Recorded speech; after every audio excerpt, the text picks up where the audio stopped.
Welcome, Aquarius. This is Regina from Pacific Tarot, getting ready to do your new moon in Aquarius, reading a solar eclipse on the 17th of this month. So I have laid out a couple of oracle cards. I've laid out a few from the Raven Tarot, and I will clarify with the African Tarot and finish up with the Crystal Oracle. I need not tell you, Aquarius, that you are at front and center of a powerful change that is happening globally, a moment that we prepared for quite some time, individually and as a culture, as a social environment. So let's get started with the soul's journey. You have the card Love.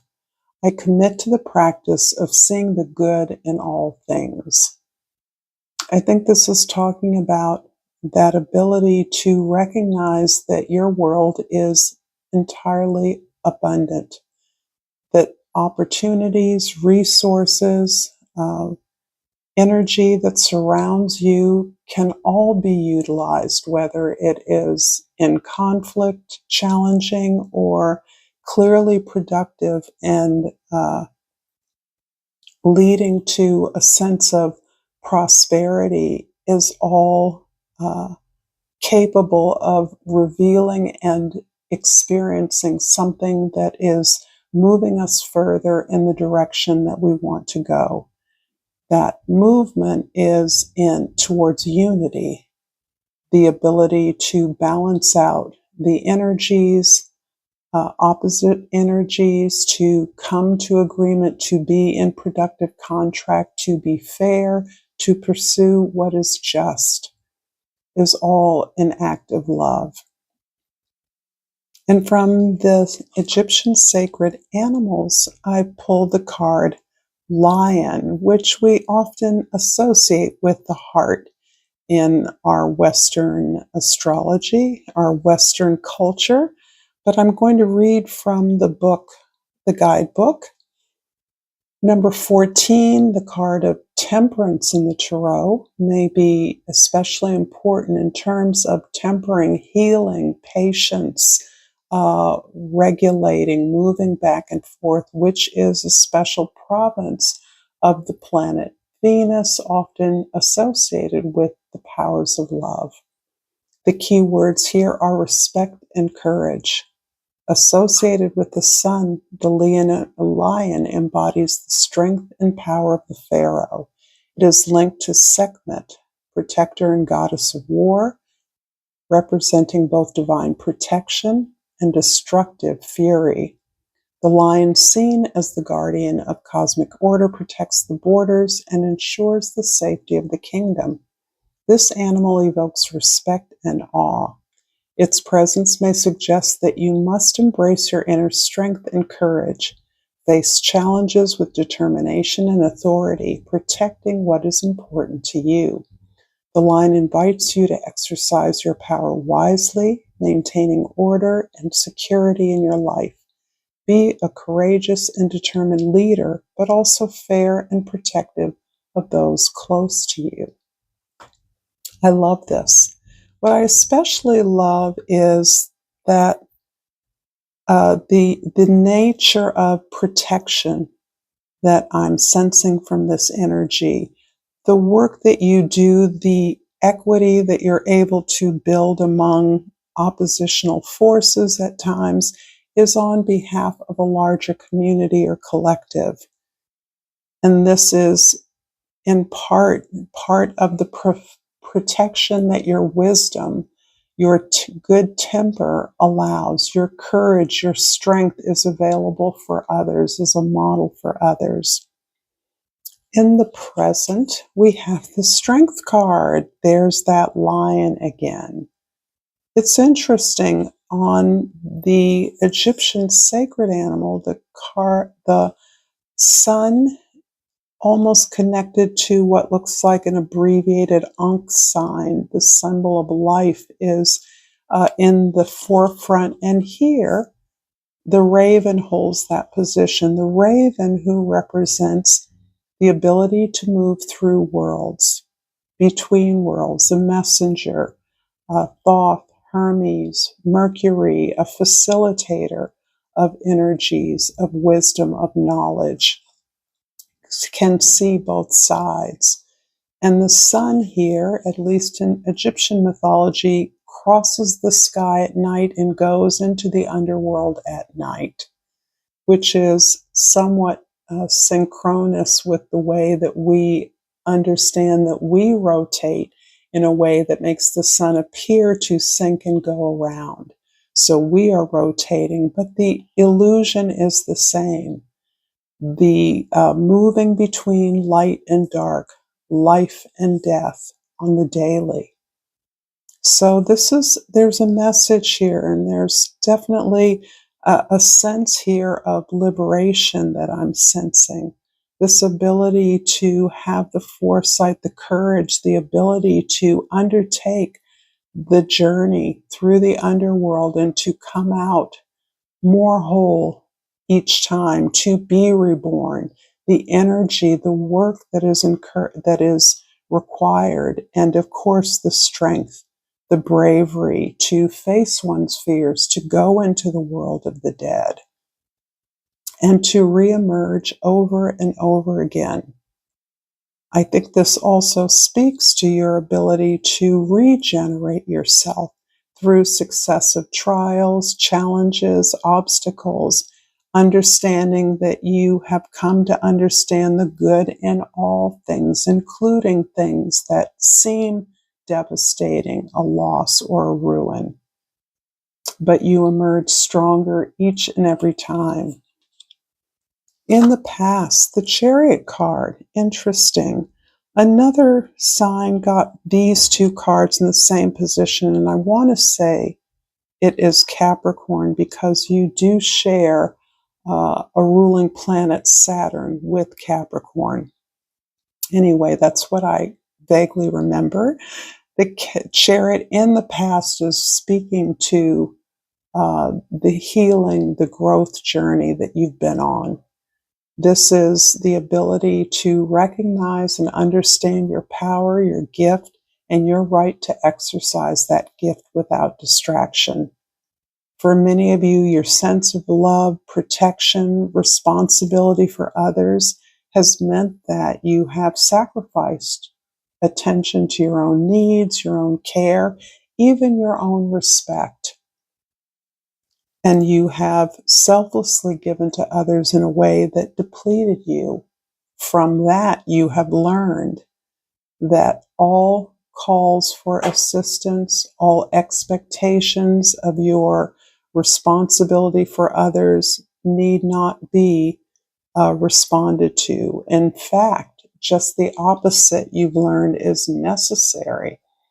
Moving away from distractions, building healthy boundaries so that you are protecting your sacred space in which you can focus on the goals. And those goals come from the heart.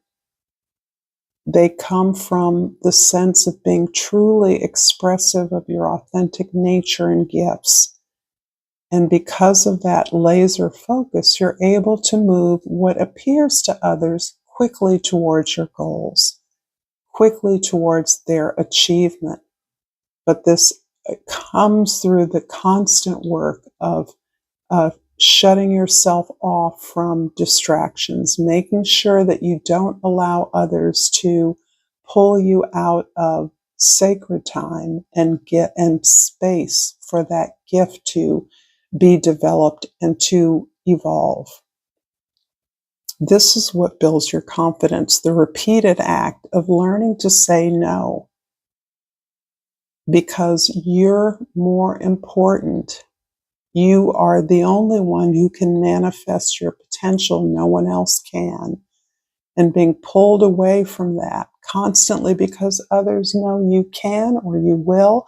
You certainly have helped in the past. They certainly know they can call on you to fix. And your response has been consistent until recently. This is a hard lesson for you. In the future, the Page of Swords and the Two of Pentacles.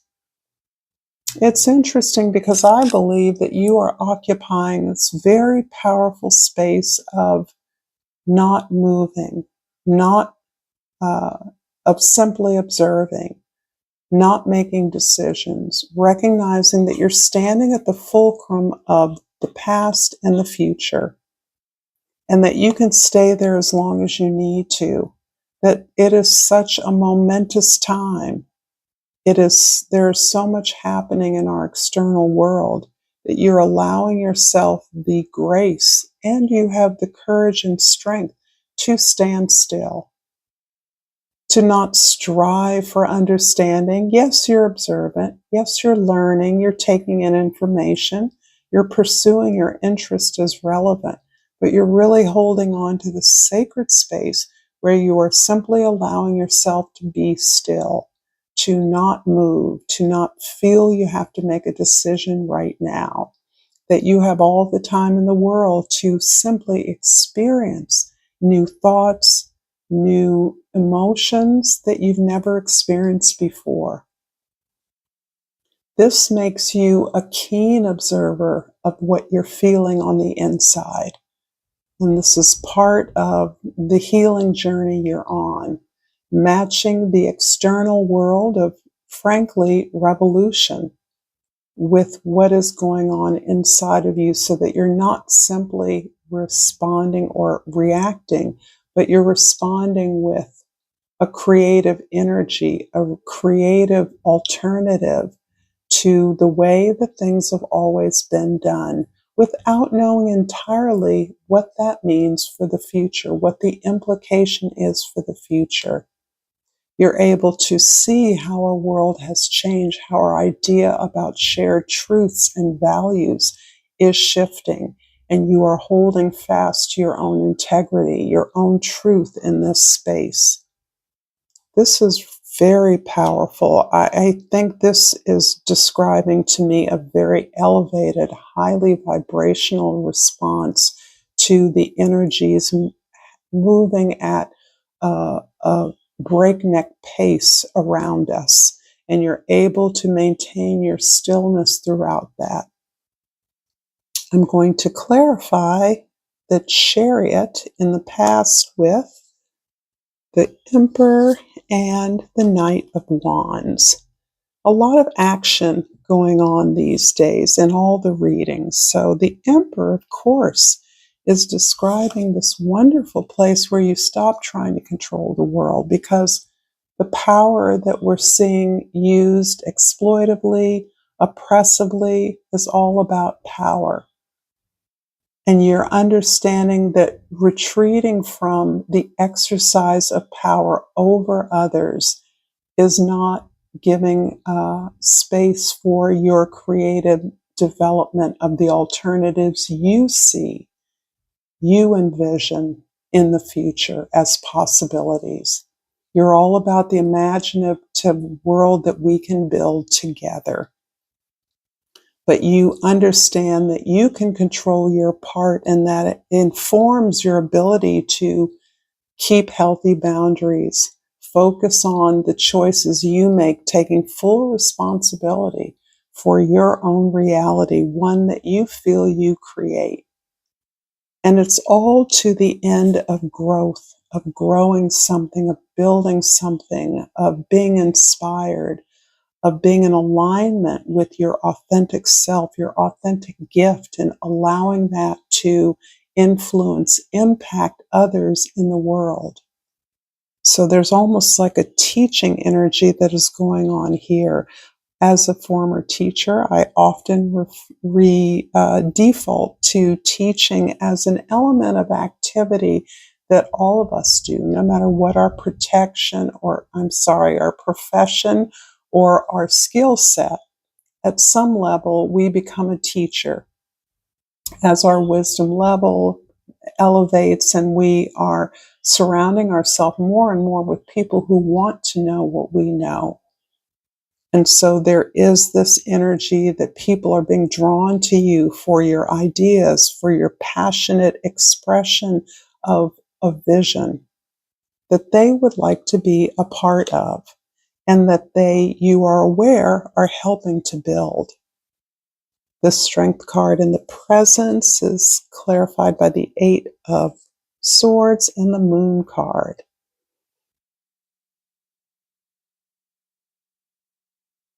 I think this is about your fearlessness in facing your shadow, in fearlessly entering into the shadow world, the subconscious, even the collective unconscious, being aware that we all share many of the same fears and aspirations, desires, dreams,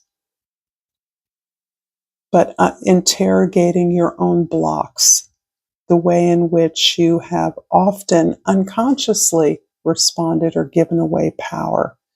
For many of you, that is the overgiving, the being at the ready, at the call of others who have needed your assistance, and you have responded by being there, taking over, helping out when needed. And you're learning that that is reaction based on some pattern of behavior you learned early in life, and is obsessively consumed with getting things right, doing things right, wanting things to be right. There's an element of your own perfectionism that you're humanizing, I believe, at this time, that you're softening. You're understanding that all the wealth and wisdom in the world means little if you can't be honest about your experiences and the emotions that those experiences have raised for you that are triggered. Perhaps why certain people, certain ideas, certain efforts bring up an irrational response that you know comes from somewhere. You honor and respect your own feelings and experiences enough to not discount it, to not brush it away, to not deny it, but to go down and figure out what's going on. This is a little bit like the sun crossing the sky during the day, going under into the underworld, the world of the undead or the dead, the unalive, on the daily. Your practice at that process is part of what is healing you, what harnesses you to face up to your fears, what inspires others, the courage to face your fears, to not try to be perfect, to admit to your vulnerabilities and your errors, your mistakes, but ones that you have learned from. You've learned many lessons that inform your strategy, your ability to bring people together and to take ownership of your reality, understanding more and more clearly that you create that reality for yourself. And in the future, the Page of Swords and the Two of Pentacles is clarified by the Fool card and the Temperance cards. So very beautiful, Aquarius. Wow. There is just so much liberation, and I feel you experiencing in your world, in your life, certainly in your consciousness. This idea that I've lived a lot of experiences, I've been through a lot, and I can move forward in any environment with complete faith in my ability to do what needs to be done to make good on every opportunity, including every obstacle.